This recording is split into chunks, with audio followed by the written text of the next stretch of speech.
entremear um pouco a série sobre religiões, vou abordar em 4 episódios um dos aspectos mais intrigantes e desafiadores encontrados em um livro de Joel Solomon Goldschmidt, que é A Arte de Curar pelo Espírito.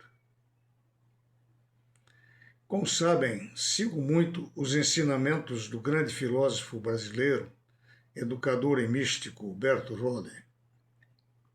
Ele me ensina desde 1973, quando comprei o primeiro livro sagrado traduzido e anotado por ele, o Tao Te Ching, base do taoísmo chinês. A partir daí, procurei adquirir todos os seus livros, conforme os assuntos de meu interesse iam surgindo e o dinheiro também. Em 1984, ele traduziu e prefaciou um livro publicado em 1959, em inglês, de autoria de Joel Solomon Goldschmidt, responsável pelo título deste capítulo e que é alvo de uma série que apresento em 4 episódios. Li o livro de forma corrente naquela época, sem muita concentração e reflexão, o que denotava minha correria de trabalho da época, e logo o depositei na estante. Julguei o conteúdo, apressadamente, como inexequível e fora da realidade da vida cotidiana das pessoas. Não estava preparado para sua profundidade. E, creio, tão pouco estou hoje, ainda que, desde aquela época, já o tenha lido e ruminado vezes sem conta. De uma coisa me convenci.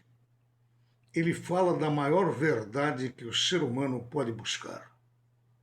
Por isto mesmo, é de difícil compreensão e muito mais difícil de concretização prática. O óbvio muitas vezes se nos apresenta complexo. O segredo da cura espiritual apresentado por Goldschmidt é intrigante, misterioso e desafiador. Encerra um caminho que, uma vez trilhado com sucesso pelo homem, representa a redenção e libertação da maioria dos seus males, se não de todos. Suas lições pertencem ao mundo da mística e, portanto, interessam em termos de estudo, prática filosófica e espiritual a um número muito pequeno de seres humanos. No entanto, é de interesse de todos aqueles que padecem de males físicos, psíquicos e metafísicos, que a medicina e a psicologia não conseguem resolver, ainda que muito avançadas.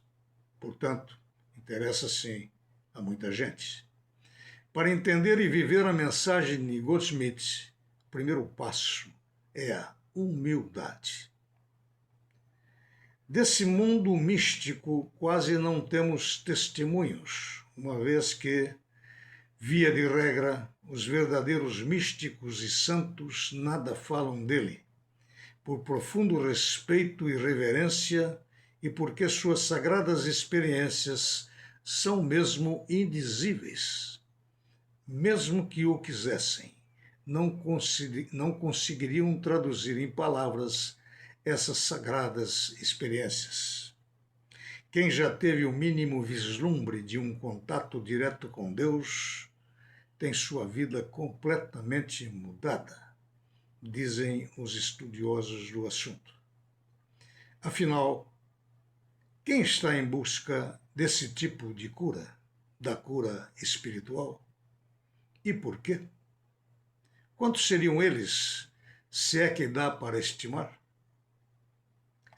As pesquisas Ipsos, órgão fundado na França em 1975 e presente em cerca de 90 países, apontam que cerca de 67 a 73% dos pesquisados responderam que se julgam muito ou relativamente felizes e que apenas uns 20 a 30% se consideram não muito ou nada felizes. É óbvio que neste terreno devemos dar um certo desconto, um grande desconto, aliás, aos números em função do subjetivismo da questão.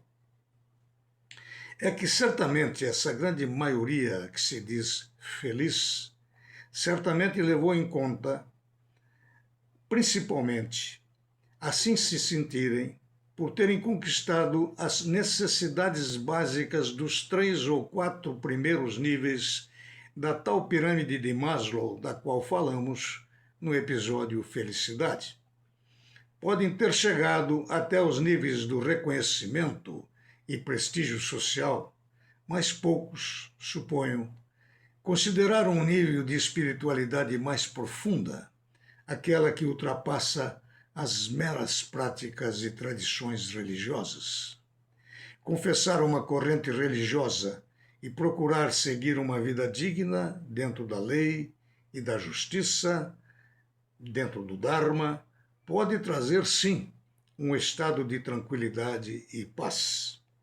Muitos haverão de dedicar-se à solidariedade e filantropia, o que é também louvável e de conforto espiritual muito benfazejo. Mas não nos esqueçamos que ainda assim estamos no mundo do ego. Claro que é melhor um ego de boa vontade, estes últimos citados, os da solidariedade e da filantropia, do que um ego de má vontade, os que contrariam a lei, por exemplo. Pouquíssimos, acredito eu, levaram em conta para se posicionarem como relativa e muito felizes o autoconhecimento vertical da mística, que se derrama na ética horizontal da autorrealização, os primeiros e segundo mandamentos de Moisés, ampliado por Jesus, pelo amor a Deus e ao próximo como a si mesmo. E da busca da transcendência, do contato com algo maior, aquele anseio que vai além de nós mesmos e que o próprio Maslow da pirâmide procurou atingir no final da sua vida, como acentuamos naquele episódio. É fácil entender que um homem, quando perguntado, responda que é feliz se logrou alcançar a provisão necessária para viver dignamente, ter um bom nível de segurança para preservar esses bens, acesso à diversão e lazer, acúmulo de conhecimentos intelectuais, uma boa saúde, planos que lhe garantam acesso a curas pela medicina, hoje tão avançada que é de se pensar que praticamente poucas doenças não possam ser debeladas pela ciência médica. Mas tudo isto ainda praticamente se situa no terreno profano da matéria. Ainda assim, existem aqueles que, mesmo bem-sucedidos nos objetivos básicos da vida e com seus relacionamentos familiares e amorosos transcorrendo bem, uma vez a sós consigo mesmos, quando recostam suas cabeças no travesseiro, são acometidos por um desconforto, uma tristeza que lá no fundo da alma lhes diz que falta algo, que nem mesmo eles sabem definir. Um desassossego que às vezes dói mais do que qualquer dor corporal. Sem falar daqueles, ainda no mundo corpóreo, que de repente têm sua felicidade abalada por uma doença incurável, sua ou de um querido seu. Doença essa que a medicina ainda não logrou curar, ou com um abrupto rompimento conjugal ou falência nos negócios. São esses os mais sensíveis ao assunto em pauta em função das crises que atravessam e que podem atingir a qualquer um de nós, ricos ou pobres, os que possam mais se interessar, pelas questões que trataremos aqui, que tem muito da busca da compreensão da natureza de Deus e do seu mundo, onde tudo é santidade e sanidade, onde não pode haver males e doenças de espécie alguma. Joel Goldschmidt viveu de 1892 a 1964. Foi um simples negociante na capital do estado americano do Havaí, Honolulu. Foi educado em termos religiosos numa família judia e naturalmente deve ter recebido os ensinamentos da Torá, que são os 5 primeiros livros do Velho Testamento, e do Talmud, uma das obras centrais do judaísmo rabínico, que reúne a lei, a ética, os costumes e as reflexões dos sábios judeus sobre como viver aliança com Deus no cotidiano. Assim, ele vivia num contexto cultural impregnado de Bíblia, salmos e profetas. Ele não possuía nenhuma cultura filosófica, nem fizera estudos superiores de espécie alguma. Porém, fazia parte daquele grupo de pessoas que vivem a inquietação que acabamos de mencionar, enquanto não estabelecem um contato consciente com a fonte da vida.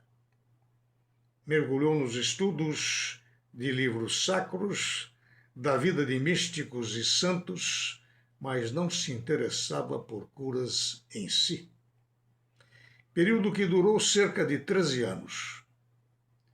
Não sabia os objetivos dos seus estudos e pesquisas. E acabou dando razão à sua mãe, que, diante da sua inquietude, lhe disse que ele estava procurando Deus. Na sua rotina de simples negociante, tentando se curar de um mero resfriado, foi procurado um dia por uma de suas freguesas, que lhe pediu uma cura, afirmando que isso aconteceria se ele orasse por ela. Ele explicou à mulher que nem sabia orar, que só se lembrava de uma reza infantil que sua mãe lhe ensinara, denunciando assim que não era assíduo frequentador da sinagoga.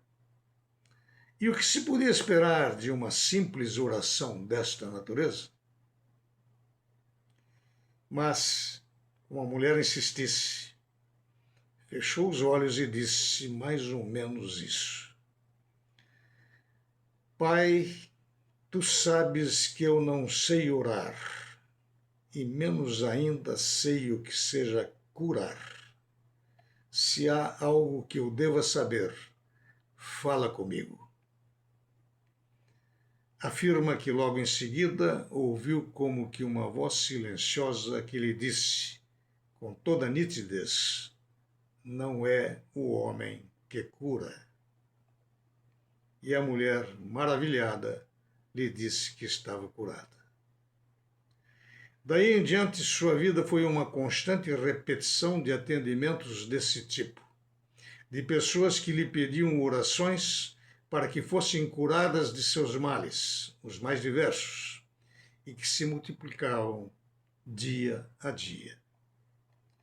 De tal maneira, isso foi crescendo que, cerca de 18 meses depois, seu sócio de negócios lhe disse: tiveste 22 chamadas telefônicas e nenhuma delas vinha de um freguês.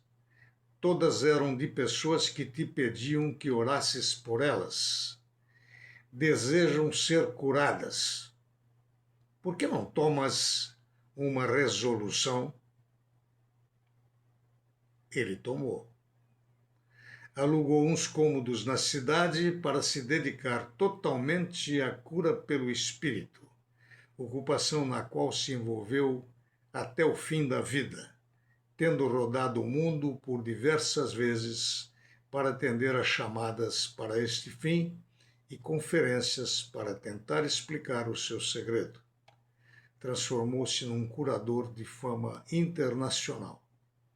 Escreveu depois outros livros, entre os quais O Caminho Infinito e O Trovejar do Silêncio, e fundou um movimento espiritual que chamou exatamente de Caminho Infinito.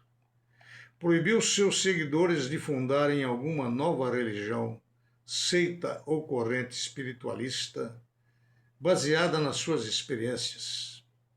No seu movimento não estabeleceu dogmas, rituais ou qualquer hierarquia, certamente por compreender que não era ele quem processava as curas, conforme a primeira revelação que recebeu e ao qual ficou sempre leal. O assunto se alonga e não quero cansá-los. Continuo no próximo episódio tentando explicar com minhas palavras e citações do livro quais são os requisitos e as condições para que este tipo de cura total do ser humano se dê. Vai apenas uma dica, um spoiler, como dizem os modernos, na passagem evangélica de Jesus, narrada pelos 4 evangelistas, quando o Mestre nos revela uma luz dessa dimensão superior de vida e cura, quando ele disse ao paralítico de Cafarnaum: queres ser curado? Toma o teu leito e anda. Afirmando assim que, na realidade, nenhuma força ou influência restritiva possuía a doença limitante do homem. Quando o paralítico reagiu, admitindo isso, deu a entender que acabava de entrar em uma nova dimensão da consciência, na qual o impedimento físico deixava de ter poder sobre ele, relata Goldschmidt.